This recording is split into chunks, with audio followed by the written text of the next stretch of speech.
Today's a special one with R.K. Kowalewitch. He's a candidate for mayor here in the largest city in the Commonwealth, Virginia Beach. Welcome, R.K., and tell us a little bit about yourself and why you're running for mayor. So thanks for having me. Nice seeing you guys. It's nice to see friendly faces on a political trail. Sometimes you don't get this opportunity. Well, I am R.K. Kowalewitch. I own R.K. Surf Shop for 31 years in the city of Virginia Beach. I currently do some construction. My wife just retired as a school teacher after 38 years, and this is why I'm running. You know, when I started running 18 years ago, we were 50 police officers short. Today, we're 80 police officers short. People don't realize that. In the city of Virginia Beach, this national average for police officers, 3.1 per thousand. We're at 1.8 currently. We have 723 police officers. Our budget amount is 800. That's less than Norfolk. City of Virginia Beach is 497 square miles. Norfolk is 95 square miles. We've had serious problems. I live at the oceanfront. Daily occurrence, gunshots. It's got to stop. Law and order is the key ingredient to successful society. And you can't grow economically if you're out of control. The oceanfront's been out of control, and it needs to be fixed, and it needs to be fixed now. Let's touch on this. RK, excuse me for interrupting. Have we lost any police officers since COVID or since the political turmoil? There's national attrition, what happens. But to give you an example, the city of Virginia Beach budgeted it for 800 police officers. They fund 800 police officers. We have 723. They're not aggressively going after replacing them like they should. Now, they do have classes.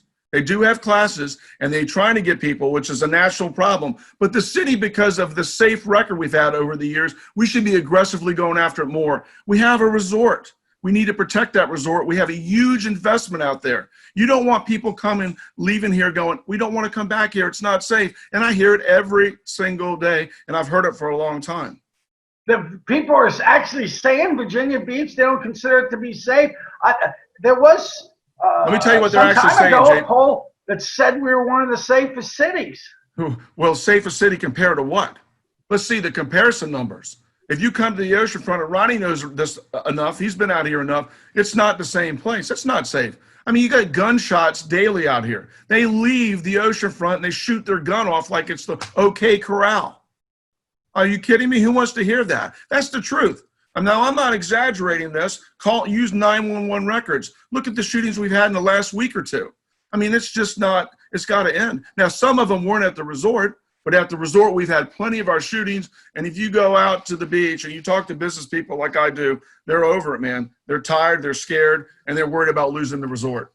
I certainly understand that. Let's hope that comes to an end. Let's get back to COVID. As we talked, let me say something about, JP, can I say something about that? Sure, go ahead. You said, if it wasn't for Chief Sakara, 4th of July weekend, and the actions that he took, we would have lost this resort. It would have been bad out here, B-A-D, and I can't tell you how bad it could have been. He did a wonderful, wonderful job, or this resort could have been on national news. That's all I'm telling you. We've been very blessed. Our last 3 police chiefs have been fantastic. Going back to Jacobs and Cervera, so on and so. Hey, let's talk about COVID.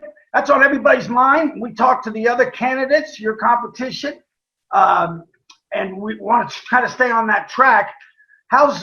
We've had a lot of difficulties with COVID and going back to the shootings last year. Do you think the resort and city council in particular is doing enough moving forward to help small businesses? Because that's what this chamber is all about. Well, absolutely not. And I'll give you a perfect example. We all know how devastating COVID was. It was a moving target.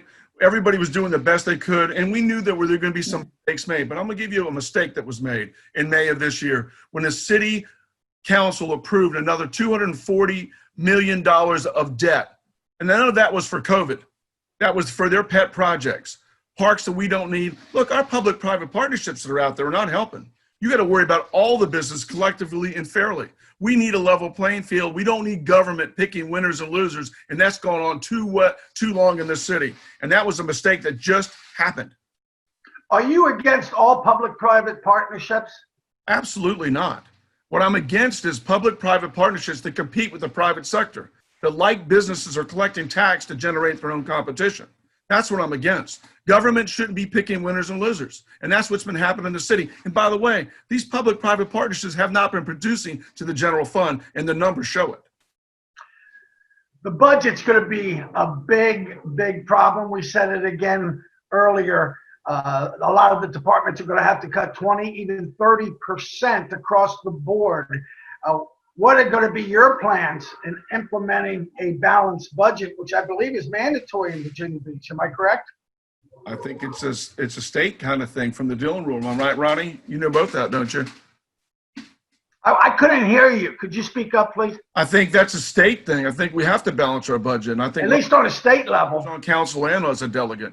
So, I mean, for me, let's just say me, and I know it's going to be some pain to be felt here and everybody's not going to be happy with it, but we can't raise taxes and I'm not going to do that. I'm going to cut where it needs to be cut. I'm not going to cut essentials. I'm going to make sure the police department's fully funded and staffed. I'm going to make sure stormwater is fixed immediately because we're one storm away from disaster and we may get a taste of that on Friday. So these are things that need to be done. All these unnecessary spendings, the wants instead of the needs, we got to get away from that. It's not the needs of the few outweigh the needs of the many. It's the citizens first, and I believe that hasn't been happening. Special interest has too much influence on our city council, and that's got to stop. Up in Washington, they can't get their act together as usual. They're still bickering over another stimulus program. Virginia Beach has some programs in place. Would you continue them, expand upon them? I'll expand on what I think is fair for everybody. If not, we'll implement new policy that is fair for everybody. And that's what I want to make sure of. I want to make sure all businesses are taken care of, not just the resort, but all businesses. There are other businesses in other parts of this city that are in pain as well. So I just don't want to be a one-sided mayor here. Now, we got to make sure that we create a level playing field. Look, the level playing field is the key success of this country. And we've gotten away from that. I couldn't agree with you more. That's mom and apple pie, RK. 100%. RK Kowalewitch joins us here on the Coastal Virginia Chamber of Commerce. We're glad that you're along for the ride. He wants to be your next mayor, and he's spelling out the reasons why. He's been here in Virginia Beach for a long time. You're down at the oceanfront. Let's talk about that for a second. I'm on the Beach Event Steering Committee. Bobby Milotti got me on many years ago. Good man. They spend, oh yeah, good man. They spend a lot of money down there bringing in the tourists, putting heads in beds, so to speak. And I think for every dollar that's spent, like $1.70 comes back in tax revenues was the last numbers. Would you continue to expand and support the beach events down there? Well, let me explain something to you. Let's talk about the raw facts and the numbers. Tourism brings about $80 million a year into the coffers, right? Which is about 3.4% of the budget. Do you know what our debt load is right now? To service the debt alone in the city of Virginia Beach is $177 million. Just to service the debt. Bobby's a good man, but he's taking orders as well. We need to change some of the things we're doing and some of the things we need to be doing. And by the way, the hotels is what's been hurting us. We're down in room rentals almost 20 years straight. People don't know that. Less rooms being rented than the year before. What are we doing wrong here? So we're going to continue on a path that's not growth, it's going downhill. We got to change that. And what you got to do, because we only have approximately 7,000 rooms at the resort, 12,000 total in the city, you got to start being user-friendly to get the locals back. The locals and the restaurants and the retailers bring in the majority of the tax base. It's about 80%, somewhere around there. We need to get the locals to come back to the beach, and they're not going to do it until you make the city safe, the resort safe. And that needs to be priority number one, because that's huge revenues. That disposable income that can be spent down here will be very helpful. But safety first. Okay, RK, I hear you loud and clear, and I think everybody does. And I think we're in agreement. We want to have a safe resort. If we have beefed up police force and some of the other things that you're mentioning, would you continue to support the efforts to bring tourists in, the many concerts and special events down at the beach? Absolutely. Not only will I do that, because I have 30-year experience in that, I've owned the surf shop for 31 years out here. I'm going to make the mayor's position a full-time and a half job for the first 2 years to fix a lot of the problems I see wrong. And let me give you one example. This is an important one. The dedicated trolley lanes, I want them to go away.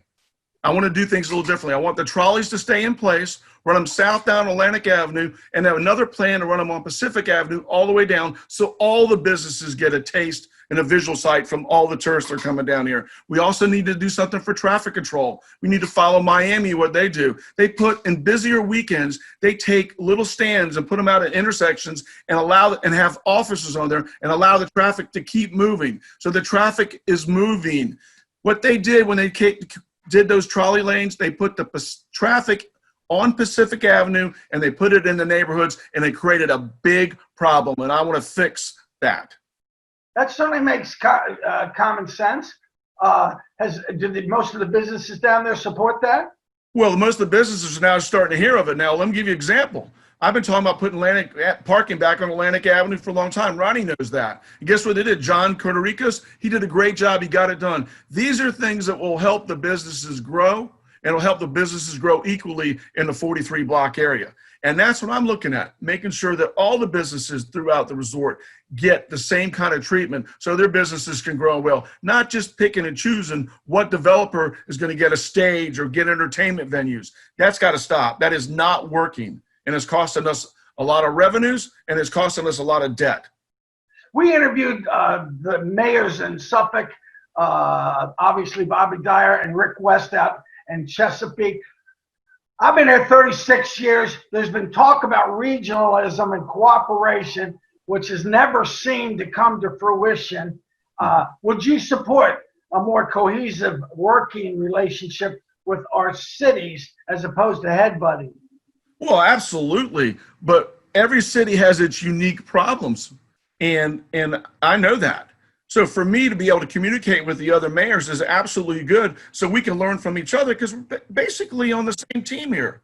We're in Team United States, Team Virginia, and whatever we can do to help each other. We don't want to hurt each other. That makes no sense. We're going backwards by doing that. So by open communication and having reasonable conversations, absolutely. And we needed to do it more often.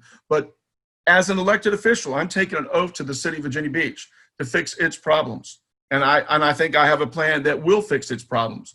And I'll give you a perfect example. 16 years of the current mayor. He's not been mayor, but he's been on council for 16 years. Tell me one thing you know he's done, even championed. And that's problematic. And he's known about these issues for a long time. I had dozens and dozens of conversations with him about ongoing problems, and he's done nothing about it. That's concerning to me. Let's, on a side note, my primary issue is term limits. And so let me throw that right out. I love you, man. I wouldn't vote for my mother if she was up in any office more than 10 or 12 years. Do you support term limits? 80% of people in the country do.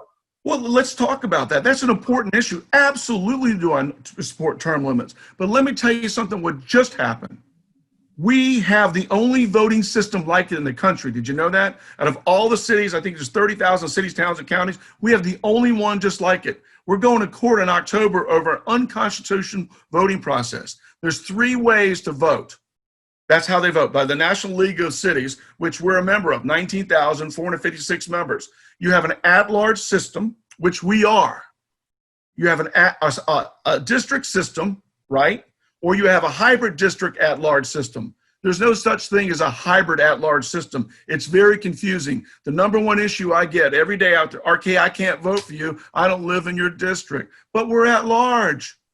We just recently had a chance to put it on a referendum to let the citizens pick which one they wanted, and Bobby Dyer voted against it.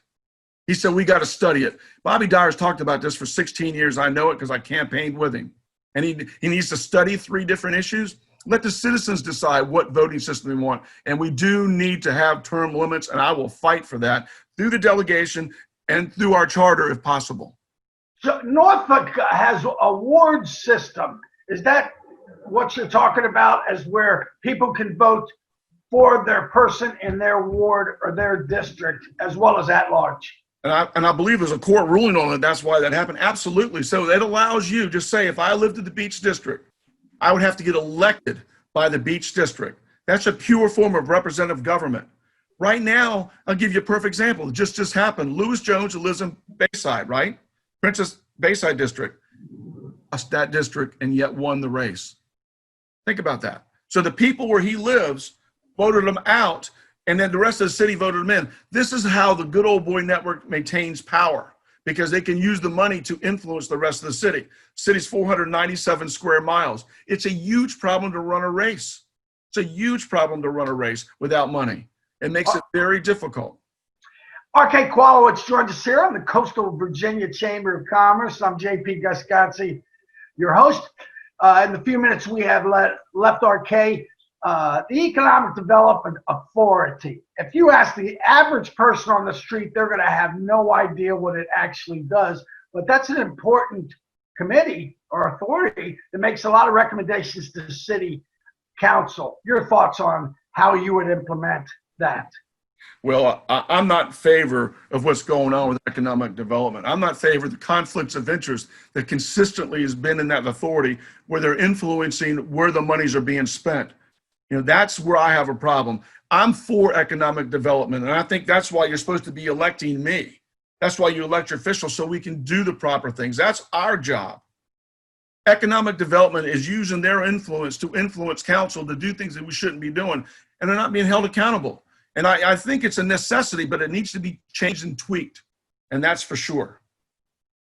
We've done a lot of effort, spent a lot of effort with diversification, small businesses, minority-owned businesses, and women businesses here in Virginia Beach. Bruce Smith, everybody's friend, has been beating that drum very loudly. What are your thoughts on that, how we can continue those efforts? I think Bruce and I are on the same page, and I've met with Bruce a couple of times and we've talked about it. I think Bruce feels the same way I do. Look, we want everybody to be treated equally. There should be a level playing field for everybody, for all genders, all colors. It should be a level playing field. The problem is, it is a great big appearance that there's not. And that unless you're not part of the good old boy club, you're not going to get the deals. That's exactly what's going on. And that's exactly what I've talked about for 18 years. And I'm not wrong. The numbers prove it. And the irony is, you know, even though Bruce is coming from a different avenue, he's coming from more of the black perspective. Look, I'm in the same boat. I'm a white guy. I have the same problems. I can't get through that door. You know, but I don't want to get through the door. I want to make sure there's a level playing field that everybody can get through the door. And whatever we got to do to make that happen, that's going to work to get done. And I think it'll be trying at times, but guess what? It's better than what it is right now. Everybody coming to the party, right? Come on down. Yeah, there's everybody. There's Everybody have a lick at the honey, my friend. You want some fun? Come get you some here in Virginia Beach. Hey, what a great concept, huh? The Rudy Loop has one of the most expensive pieces of property, my understanding, on the East Coast, not let alone in our area. Your thoughts on that? Well, 15 years ago, I already knew what was going on, and that's sort of what's been happening. That's why I've been beating the drum on Rudy Loop. I want it to stay open, and it should stay open. So last open space we have at the oceanfront, remember the open space fund that we have? The resort is the key ingredient. The citizens pay 96% of the debt. Let them have a view of the oceanfront. We already own it. It doesn't cost us anything. Make it a parking lot, put a bathroom there, let people walk and fish and walk the dog. But don't build a daggone hotel there to block the view, and take care of your buddies again. This is an ongoing scam that's been going on for 15 years when the city started acquiring that property. So you're against the thought of making that a multi-use entertainment hotel, shopping and restaurant type thing? So here we go again. Absolutely, I'm against it. I'm against any project that competes with the private sector. If you want to buy that property, JP, if you and I want to go buy it, let's go get our checkbook out. Let's a big one. And, excuse me, but look, JP, I want to tell you a secret. The city's going to give us a couple $100 million. Really? Yeah. You know what I mean? That's what's going on. That's what's been happening out here from 31st Street all the way through. These public privates have been competing with the private sector. Give you an example. The stages. And you know how many restaurants would love to have a free stage and an advertising budget to go with it? They're the ones collecting the tax. So those stages and any restaurant around those stages are the highest grossing restaurants in our city, if not in the state. Did you know that? No, I didn't. Citizens of Virginia Beach by the taxpayers. There's a special tax being collected. Like Ronnie was saying earlier, that's got to stop. It's got to stop. Flooding. Let's talk about flooding before we wrap up here. RK, that's the biggest issue I hear people say to me when I just 100%. say, what's on your mind? Flooding. What are you going to do about it? Well, let me tell you what I'm going to do about it immediately. I've been talking about this for 15 years. We've collected almost $500 million in stormwater fees, and 65% of it's not even went to the maintenance. And right now we're 15 years on a backlog of our stormwater maintenance. To give you an example, in 2018, we collected $40 million and only 14 of it went to stormwater maintenance. Now we're behind. We're way behind. Are you kidding me? We're one storm away from a disaster. We've already felt one. And guess what? What's more important? We have the money to fix it. It needs to be fixed immediately. That maintenance needs to get caught up, and everything else should be tabled in low-lying areas until we get caught up with the maintenance, so we can see how the maintenance is going to affect our drainage system. RK, I'm not the sharpest blade in the drawer, but I do have an economics degree. How are we going to do that when budgets are going to have to be slashed 20-30% because of the shortfall from COVID? Well, let me tell you how I would do it and fight for it. We have about $400 million sitting on a sideline right now that's not accounted for to be spent. And if we got to take 50, 60, $70 million of that to fix the stormwater maintenance, that's a priority. Would you not agree? If we have $30 million in our tip and tap fund that's sitting there unaccounted for, why don't we use that to fix it? That's more important than anything else we can do. Don't you agree with that, JP? That makes sense. RK, how much? And we don't have to raise taxes to do it. The money's there. How much is it going to cost? Do you have any idea to fix our flooding problems? At least get a Band-Aid around it. So, I don't know the exact numbers. I did meet with the top two guys from Stormwater, and they've agreed with me. It's the maintenance problem. I don't know. But let me just say this. If it's $50 or $100 million, it needs to be spent. There's 497 square miles in this city. There's hundreds and hundreds of miles of pipe, ditches, 300 little lakes. We got all things that need to be addressed. Thalia's got huge problems. The South End's got huge problems. That needs to be addressed so we can move on forward to see how to develop and how not to develop. But these are priorities. Law enforcement and stormwater are the two big things that every council person should be focusing on right now.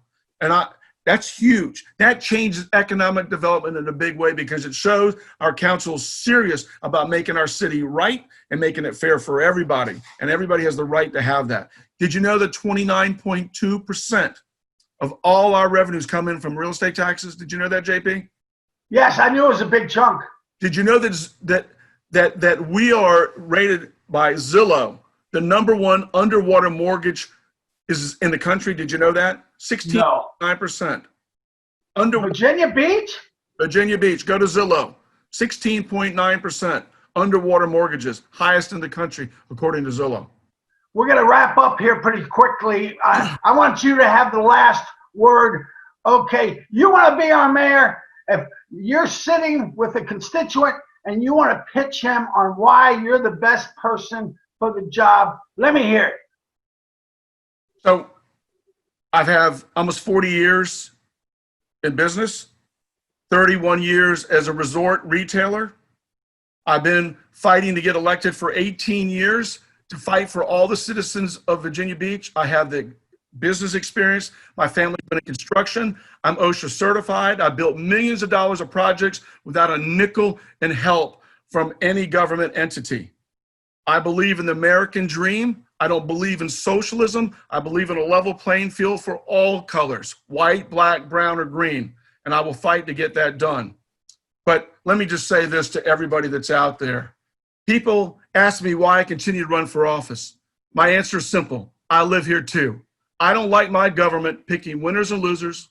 That is socialism. Socialism has never worked anywhere, and I refuse to sit on the sidelines and watch it happen.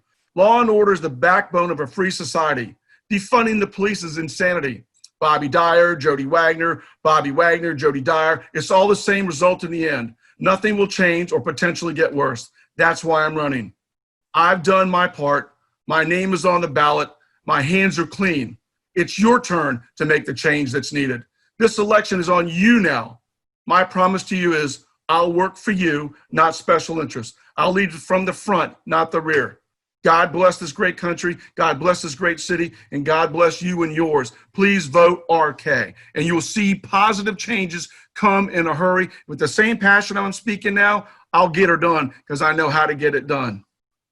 And RK, can I come down to the oceanfront, your surf shop, and get a year-end closed-out boogie board and a pair of OPs or something, baby? JP, it closed 6 years ago because I ran for office. They came after me with guns a-blaring, buddy. When you don't go along with the program, they want you out of their way. That's a true story, but you need to have that story on this show one day, and it'll blow some people's mind how it really works. Maybe we will. The swamp, I call it the septic tank. Maybe we will. RK Kowalewitch wants to be your next mayor. You heard it right here on the Coastal Virginia Chamber of Commerce. RK, thanks so much for having me, guys. Thanks for having me. Ronnie, nice seeing you. JP, you're always lovely as always.